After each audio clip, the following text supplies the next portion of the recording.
Revanth brothers రాష్ట్రాన్ని దోచుకుంటున్నారన్నారు BRS working president KTR. రుణమాఫీపై చర్చకు రమ్మంటే రాలేదన్నారు. ఎలక్షన్స్ కి ముందు దానకర్ణుల్లా మాట్లాడిన రేవంత్ ఇప్పుడు కుంభకర్ణుల్లా నిద్రపోతున్నారని సెటైర్ వేశారు. మోసం చేసి అధికారంలోకి వచ్చినారు. ప్రజల్ని మభ్యపెట్టి మోసం చేసి అడ్డగోలు హామీలు ఇచ్చి ఎవరికి చెప్పాలనుకున్నది వాళ్ళకి చెప్పినారు. కేసీఆర్ గారు ఒక బ్రహ్మాండమైన పథకం రైతు బంధు ఒక్కటే తెలియదు, ఆయన దళిత బంధువును పథకం తెచ్చినాడు.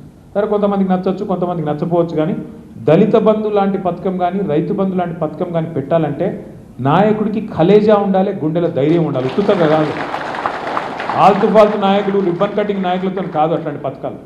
కలేజా ఉండాలి, ధైర్యం ఉండాలి. గెలిస్తే గెలుస్తా, పోతే పోతుంది, కానీ చరిత్రలో ఒక మార్పు తేవాలే అనే దమ్ము ఉండాలి. మార్పు మార్పు అని డైలాగులు కొట్టుడు కాదు, మార్పు తెచ్చే దమ్ము కూడా ఉండాలి లోపల. అది ఉన్నోడు కేసీఆర్. వాళ్ళ అత్తగారులోనన్న రుణమాఫీ అయిందా? నేను అడిగిన అసెంబ్లీలో రేవంత్ రెడ్డి, అయ్యా పోదాంపా, నువ్వు ఏడుకోదామో చెప్పు, నువ్వు రుణమాఫీ అయిందని నువ్వు అంటున్నావు, కాలేదని నేను అంటున్నా. మీ సొంత ఊరు కొండారెడ్డిపల్లె పోదామా, లేదా మీ అత్తగారు ఊరు పోదామా, యాడిపోదామా, పోదాం పారాబాయ్. ఒక్క ఊళ్ళోనన్న రైతులు 100% అయిందని రాసిస్తే నేను రాజకీయ సన్యాసం తీసుకొని పీక్తా అని చెప్పిన. కదలడు మెదలడు, బెల్లం కొట్టిన రాయిలెక్క కూర్చున్నాడు ఇట్లా. ఎందుకంటే ఆయనకు కూడా ఎరికే కాలే. రైతు బంధు పడతలేదు, రాహుల్ బంధు మాత్రం జోరుగా నడుస్తుంది. రైతు బంధు లేదు, రాహుల్ బంధు మాత్రం ఫెంటాస్టిక్, మంచిగా మూటలు. ఈ మధ్యన ముఖ్యమంత్రి గారు అంటున్నాడు డైలాగ్, కొత్త డైలాగ్ నేర్చుకున్నాడు, నేను మారిన మనిషిని. మారిపోయిందట, కరెక్టే, మారిపోయినావు. ఎలక్షన్లకు ముందేమో దానవీర శూరకర్ణ,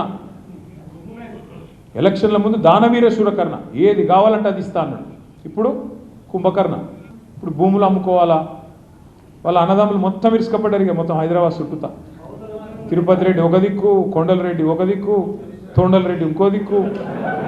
అంటే ఆయన పేరు తొండల రెడ్డి. ఆయన మాట్లాడితే ఇంక గట్టిగా అడిగినాం అనుకో, ఏమైనా రేవంత్ రెడ్డి రుణమాఫీ కాలేదు అంటే నీ లాగుల తొండలు విసి పెడతారు. ఏమైనా రేవంత్ రెడ్డి మహిళలకు 2500 రూపాయలు ఇస్తలేమంటే నీ గుడ్లు వికి గోటిలాడతా. ఏమైనా రేవంత్ రెడ్డికి ఆ స్కూటీలు ఆడవాయంటే నీ పేగులు తీసి మెడలు వేసుకుంటా. ఇక ఏది కాదురాబాయి అంటే కేసీఆర్ అప్పులపాలు చేసిపోయింది, ఇక్కడ లంక బిందెలు లేవు, నేనేం చేయాలి? మరి నువ్వెందుకున్నావు ఇక? మరి